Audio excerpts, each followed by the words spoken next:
Anong mensahe ang kailangang marinig ng mga Taurus sa period na to? Pwedeng nangyayari na itong magiging reading natin or mangyayari pa lang. Kung hindi man para sa inyo itong magiging reading natin, edi baka para sa someone na malapit sa inyo o sa someone na kakilala nyo mismo. Baka may lumabas na gender mamaya, gawin nyo na lang energy, masculine at feminine energy. Pwede rin naman na huwag nyo nang pansinin ang gender. Hindi ko masasabi kung anong magiging reading, kung positive ba o negative. Depende sa kung anong mapipick up ko dito na energy. Walang masama kung papanoorin ang Sun, Moon at Rising sign kasi baka alinman sa mga yan ay mag-resonate na sa sitwasyon nyo. Ano kaya itong 10 of Ghosts? Cups. Alam ko cups ang ghost. 10 of Cups.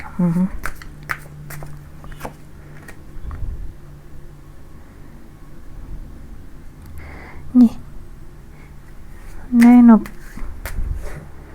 Bats. Ano nga ba itong Bats? Swords. 9 of Swords. 2 of Swords. Since ang kina-clarify naman natin ay magandang card, diba? Medyo alarming kasi yung dalawa. Pero again, maganda tong 10 of Cups. Ano to?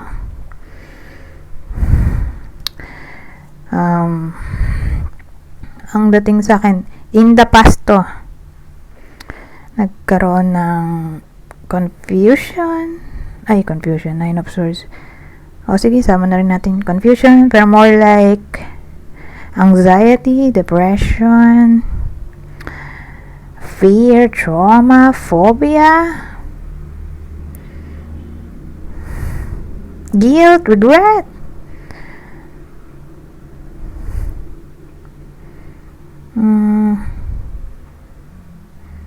O despair. So, in short, naging problematic kasi worriness din to eh.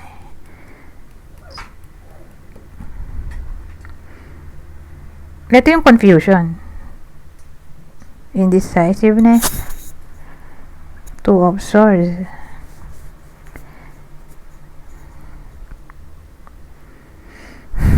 Parang kulangan ako sa detalye. Dagdagan pa nga natin.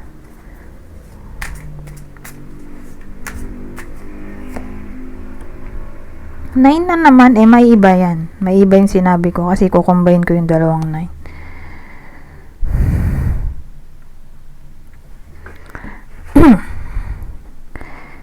So,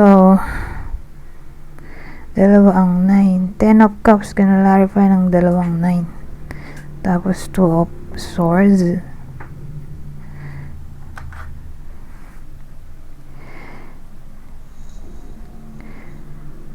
Ano yung reason? Bakit dalawa 9? 10 of Cups, diba? Dalawa 9. 2 of Swords. Ang nangyari in the past, nagkaroon ng indecision sa topic ng relationship.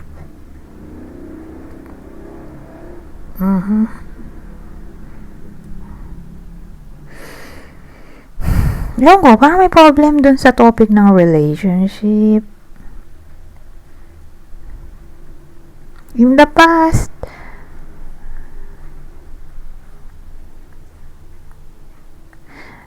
parang may hadlang.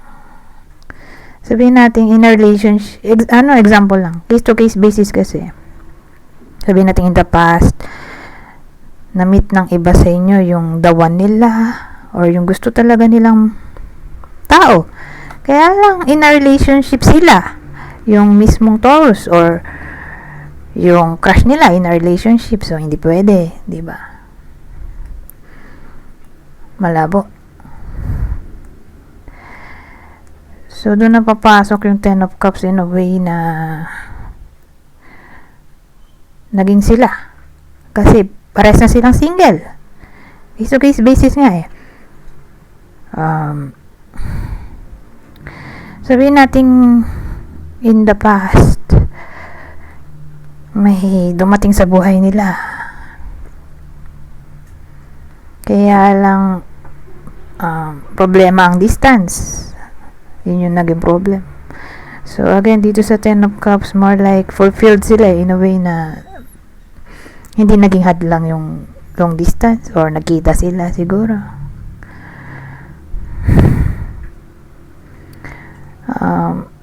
Pangatlong senaryo, kaiba sila ng religion. Diba minsan problema din ng religion na para bang nagawa ng paraan in the end. Meron din kasing topic na may kinalaman sa arranged marriage. So ang dating naka-arranged marriage na yung isa, so malabo, diba? Pero overall, na-overcome nga yung ganong challenge, naging sila pa rin in the end. So sa madaling salita, kung ano man yung naging problem sa relationship, yun nga, sabi ko nga kanina, mukhang napagtagumpayan. Kasi nga, nandito tong Ten of Cups. In a way na parang nag-celebrate, naging masaya, or nagkatotoo ang dream nila o wish, or pamilyado na sila ngayon. Dati syempre in a relationship lang, ngayon pamilya na sila or kasal. So again, case to case basis.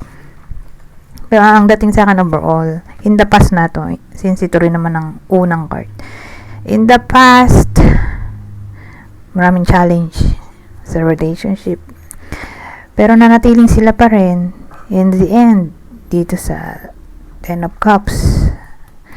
So more like sila pa rin, kaya relationship reading to. Pero nagulo ako dito sa Five of Wands. Mamaya clarify natin na ano ba yan. Tingnan natin kung negative ba talaga to. Ay, may Seven of Swords pa dito. So tulad ng explanation ko dito sa Seven of Swords pala to. Ito Five of Wands. Medyo alarming tong dalawa. Hindi ko agad napansin. Seven of Swords pala to. Dito lang ako nakatingin. Pero sabi ko nga kanina, hindi pa dyan natatapos yung kwento. Kaklarify natin. Basta negative card, huwag tayong masyadong judgmental. Okay? Nalagyan natin ng clarifier card para malaman natin kung negative nga ba talaga siya. Kasi hindi naman lahat ng card basta ganyan sila. Seven of Swords, Five of Wands ay negative na talaga. May times din naman na positive sila. Okay, regardless kung upright sila or gano'n. Depende sa reader. So ako kasi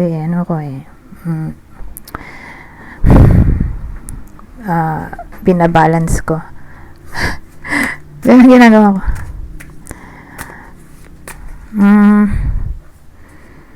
Ano kaya to Seven of Swords para malaman natin kung negative nga ba talaga siya o hindi. Ang hindi ko lang talaga mabalance ay Three of Swords. Nahirapan ako sa part na yun.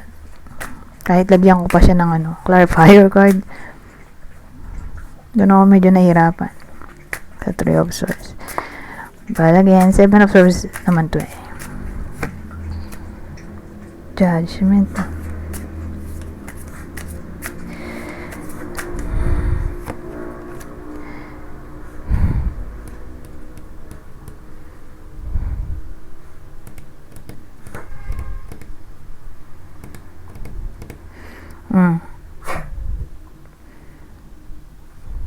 Kasi discernment to discernment din naman to. Yun yung muulit na meaning. So more like discernment sa topic ng nga ba to? Knight of Wands.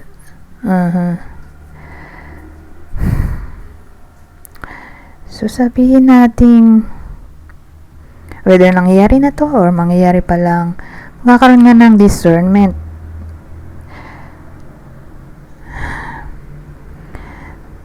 na may kinalaman sa pagiging flirty. Tamang decision, tamang judgment o discernment nga. Na i-avoid ang anything na ganito, na ito po once medyo flirty, unpredictable, hot and cold, walang staying power, walang sang salita, ningas kugon, o matigas ulo or mainitin ulo, o masyadong adventurous, lustful, na yun nga, ituwid yung mga sinabi kong yon.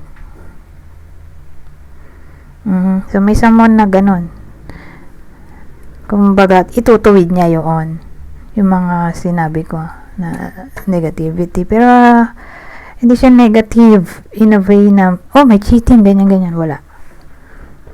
Flirty siguro, medyo flirt, pero hindi naman necessarily pag flirt tawag dito, babaero lalakero na agad, na may iba na siya agad. Gusto lang siguro attention, ganun. But again, wala namang ganun sa scenario dito.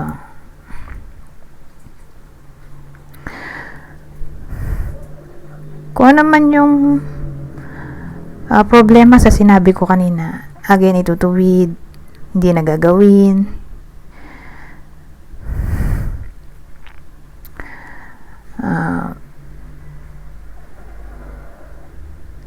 Ngayon, 5 of Wands.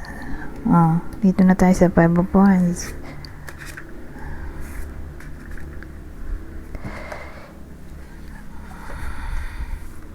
O laging galit siguro dun sa Knight of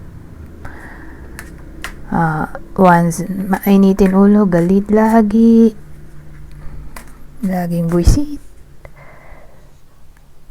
So kung ganun yung ugali, di kakaroon ng somewhat awakening na baguhin yun.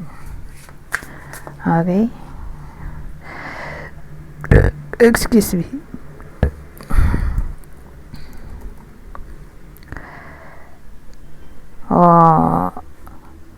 Magkakaroon ng pag-unawa na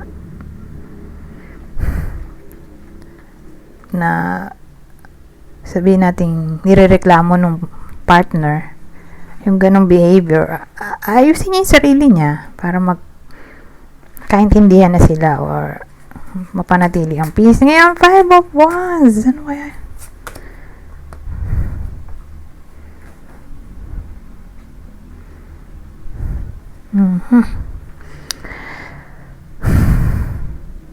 Five of Wands natin, clarify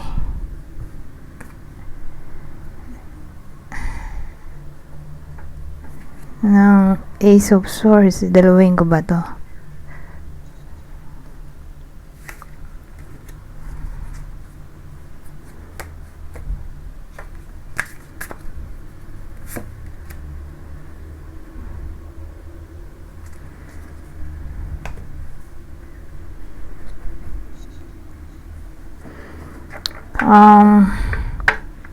Clarify ko na, diba, yung 5 of Wands.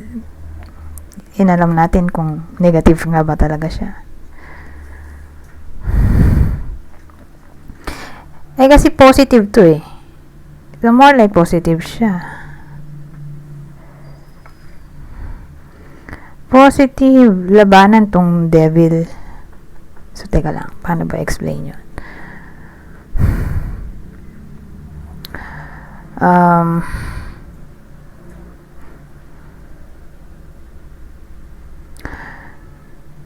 Kakaroon ng 5 of Wands.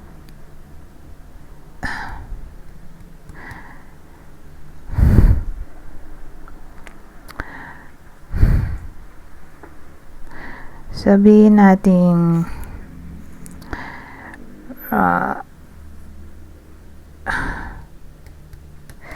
paano ba pagawin itong 5 um, positive.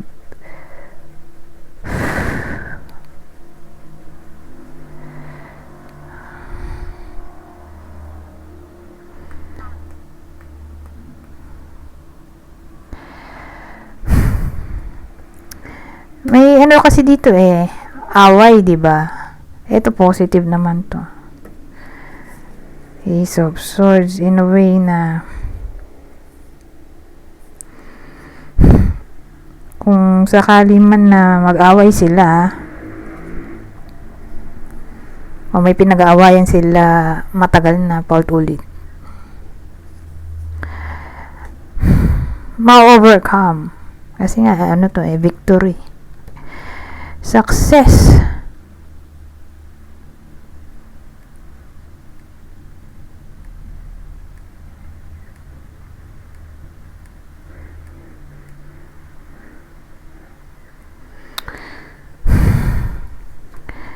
So again, ito yung ano pwedeng pag-awayan nila. Whether first time pag-aawayan or matagal ng topic na paulit-ulit na lang. Ma-overcome naman dito So, reconciliation. Ito yung pinag-aawayan kasi nila. Devil.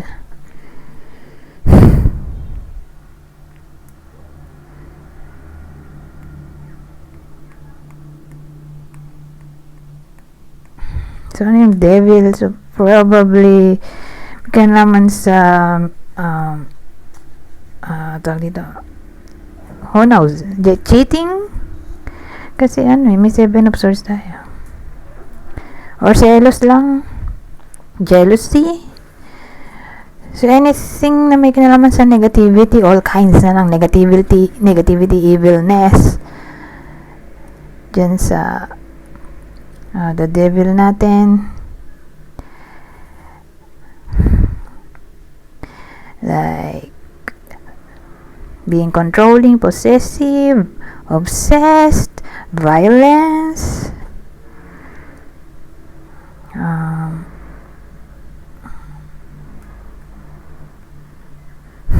addiction, bad behavior, so lustful, tulad dun sa Knight of Wands.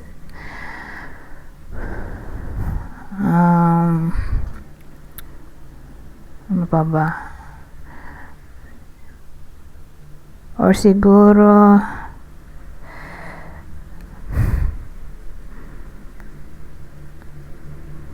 nakakasakal na behavior, na parang wala kang freedom mag-decide.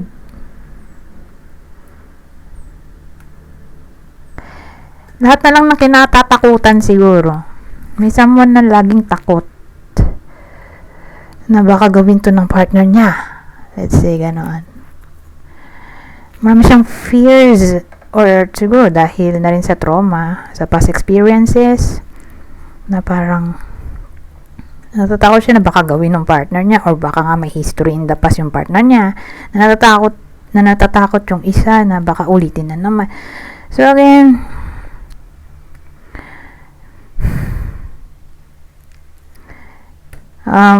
positive in a way na magre-reconcile sila, magka-come up sila sa decision na unawain ng isa't isa, dahil remember dito sa 7 of Swords kanina, judgment at Knight of Wands, 'di ba? Meron nga doon discernment na may kinalaman sa pag-intindi, pag-unawa. So again, uunawain yung someone dito. Hindi ko nga lang masabi sino nga ba bida dito. Wala kasi lumabas na clue. Babae ba to, lalaki? Sino yung Thor sa kwento na to?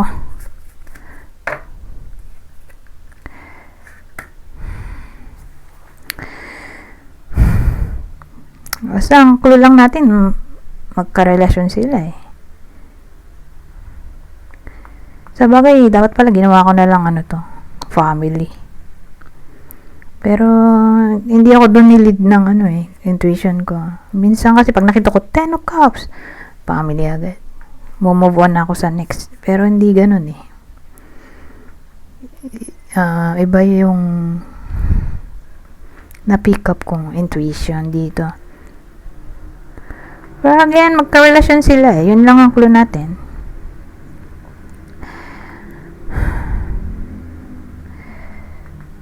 So, may isa na may pagka-pessimistic na lang. Ganon. Pero, dahil nga sa Seven of Swords, Judgment at Knight of Wands kanina, kumbaga, kung sino man yung may pagka-toxic, diba? Magkakaroon siya ng awakening, realization, clarity, or discernment na nga lang na baguhin ng sarili para magkaintindihan na sila or di na sila mag-away. Ganon din naman dito. Kasi nga, prone sila sa miscommunication, misunderstanding, away, arguments, disagreements. Pero since nandito naman yung Ace of Wands o Ace of Swords na may kinalaman sa communication, kumbaga, ang dating sa akin, madadaan naman ang lahat sa magandang usapan. Tungkol nga dito sa any form ng evilness, negativity, or negative behavior. So, handa naman magbago yung someone na toxic dito. Okay? Sabihin na lang natin na yung Taurus yung may trust issues sa partner niya, whether dahil may ginawa yung partner niya in the past na hindi nagustuhan ng Taurus, na natatakot siya baka mulit na naman siya, or siguro let's say kung di ganun meron siyang past traumas sa mga nakasama niya sa buhay niya, like family members, friends, co-workers, na ni-let down siya or ginawan siya ng masama. Ngayon, dahil sa experience niya ngayon, may trust issue siya. Na kahit kanino, may trust issue siya. Kahit sa partner niya, na hindi niya magawa magtiwala. Na feeling niya, sasaktan siya kahit na naging mabuti siya. Kasi ganun nga ginawa niya sa past. Naging mabuti siya sa ibang tao, tapos ang sukli sa kanya ay kasamaan. So ngayon, hindi niya na magawang magtiwala kahit kanino. So, ganun ang nangyayari. Pwede rin ganun na tatakot siya na baka in the end mabetray ang trust niya. Kaya ang dami niyang negative thoughts na kahit hindi naman totoo, hindi niya maalis sa sarili niya maging advance ang utak o hyper observant or matawag doon, hyper awareness, hyper vigilant o ganoon. Ay, 23 minutes na, magto 24 na nga. Ayan, 24 na. Haba ng reading natin sa part na to. Hindi na tayo gumamit nung ibang deck. So, dahil 24 minutes na to, dito na lang tayo sa pinaka last deck. Wala na tong ibang deck ko. Hindi na natin masasama. Sa ibang panahon na lang.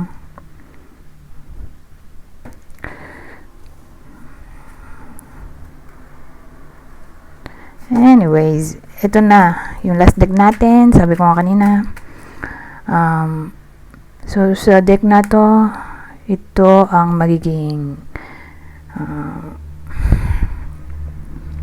advice, general advice or prediction sa period na to. Kukuha lang ko ng tatlong card, babasahin ko na lang para mabilis. Madali lang namang intindihin to dahil basic English lang.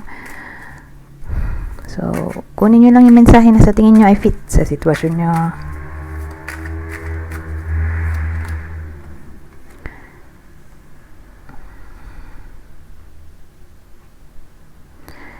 Ano to?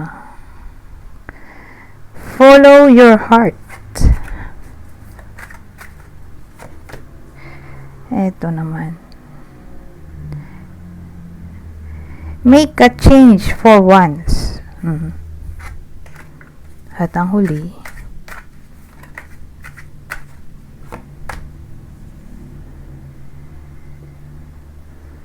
sabi dito, the heart whole engagement will win the good result. Anyways, hanggang dito na lang.